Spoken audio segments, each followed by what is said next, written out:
I know when you stepped out to take care of your medical issue, Ms. Hilton was gonna say that there was an offer extended to your client. So she has not put that on the record for purposes of posterities, but she's ready to do that this time. Okay. We're ready, Michael.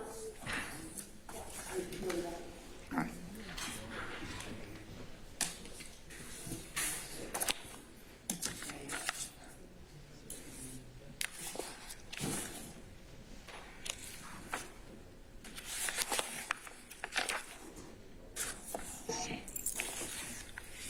Ready, Your Honor? Yes, ma'am. Go right ahead. Your Honor, as it relates to Mr. Tenquarius Mender, Mr. Mender is charged with count 1 of the indictment, conspiracy to violate the Racketeer, Influence, and Corrupt Organizations Act, which carries a sentence of 5 to 20 years. He's also charged with count 44 of the indictment, which is possession of a weapon by an incarcerated individual, which carries a sentence of 1 to 5 years. Count 45, possession of a telecommunication device by an incarcerated individual, which carries a sentence of 1 to 5 years. And last, count 46, which is participation in criminal street gang activity, which carries a sentence of 5 to 20 years. Mr. Mender is an ANC recidivist. The state did file a recidivist notice on December 9th of this year. If Mr. Mender was found guilty of all the counts in the indictment, he'd be looking at a maximum exposure of 50 years to serve in prison. And now, could you explain the difference? I think for Ms. I'm sure that Ms. Fagan has probably explained that to her client, but can you tell for the benefit of the record and for Mr. Mender's benefit, what potentially may happen if he were to be convicted of any of these particular counts? Like what would, under A or C?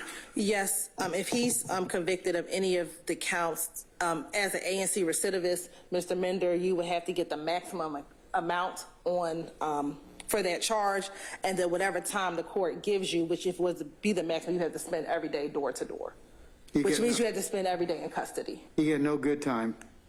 No. It's a to-the-door sentence. Yes, he would get any credit for a time served. Of course, yeah, absolutely. But anything else would be a full sentence door to door. So his max is 50 years? Yes, Your Honor. Okay, and what's the state's offer? Yes, Your Honor. The state's offer for Mr. Mender as to count 1 is 16 years to serve 1 year, commuted to time served, with a balance of 15 years on probation.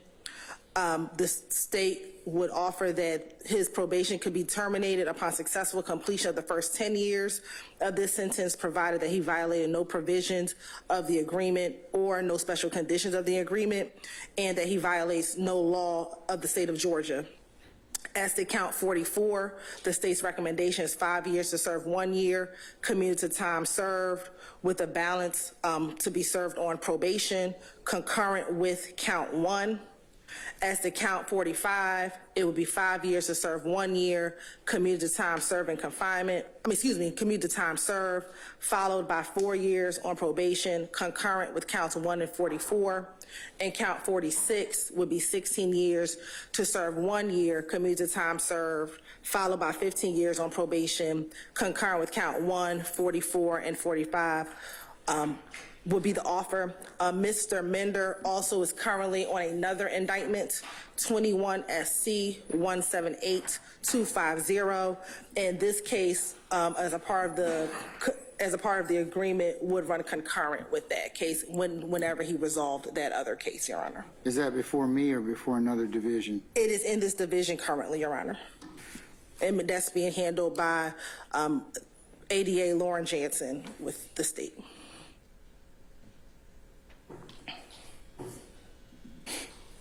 Does he have bond on that case ending in 250? I don't believe he has a bond on that case. No, he has a no bond status. But on this case, he could go home today. Correct. If he was given a bond, he would. This case, he would not have served any jail time on this case. Okay. And that offer will also conclude today, Your Honor. All right.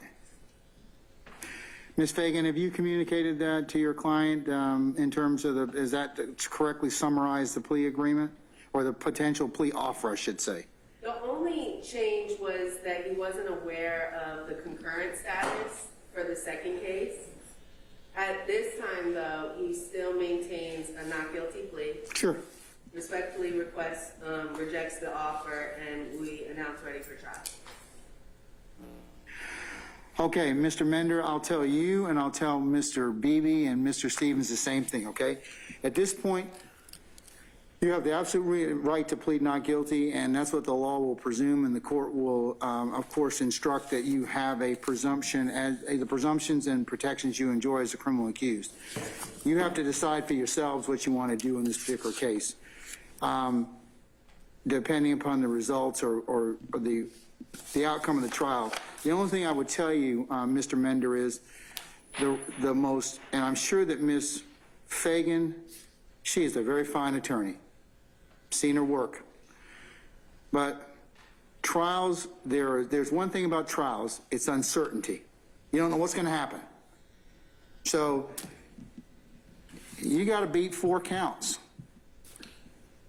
If you don't beat them, what will happen is, under this A and C recidivist statute, I have to, under the law, sentence you to the maximum sentence. And then whatever I sentence you to, you serve to the door. That's not anything I have any discretion over. It's not anything because I don't like you or because of what you're being charged with or whatever. Those have nothing to do with anything. That's what the state of Georgia, the legislature has mandated that I sentence you to.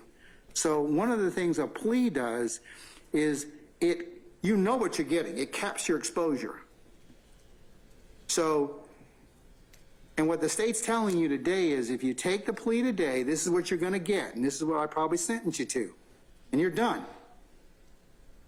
You got to decide that for yourself. You can't be worried about any of these other folks that are attached to this indictment, because a plea is individual to that particular person for those particular reasons that he or she feels is of best interest to them, not anybody else.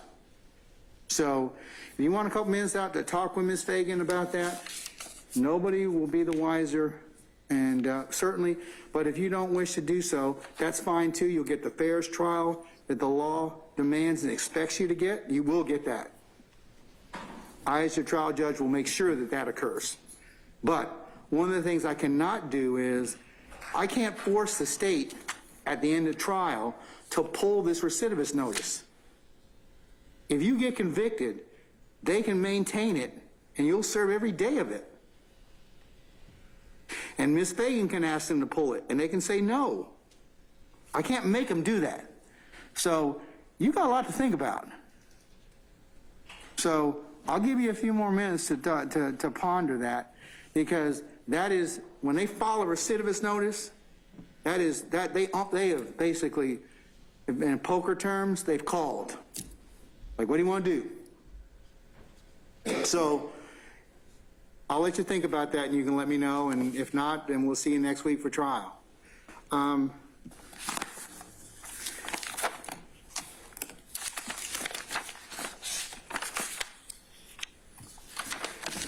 Mr. Bebee, where are you? Here you are. Because we're in a similar situation, we would reject the state's offer as provided on record, Your Honor. However, Mr. Bebee would ask the court would hear a non-negotiated plea as to the indictment. I would. If that's the case, Judge, Mr. Bebee was then asked if he does not agree with Your Honor's sentence, would the court allow him to withdraw the plea and proceed to trial? I need to think about that for just a second, okay? Understood. Just give me a minute, okay? But yes, that's more than fine. Mr. Bebee, you got the same kind of same discussion I had with Mr. With Mr. Mender applies to you, but let me just get back with you in just a second, okay? Mr. Stevens, where are you?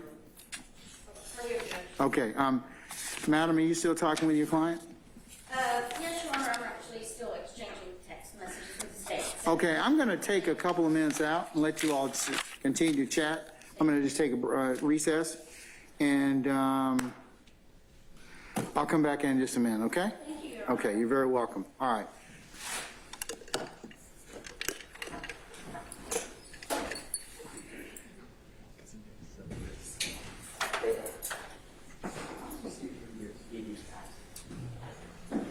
Is it going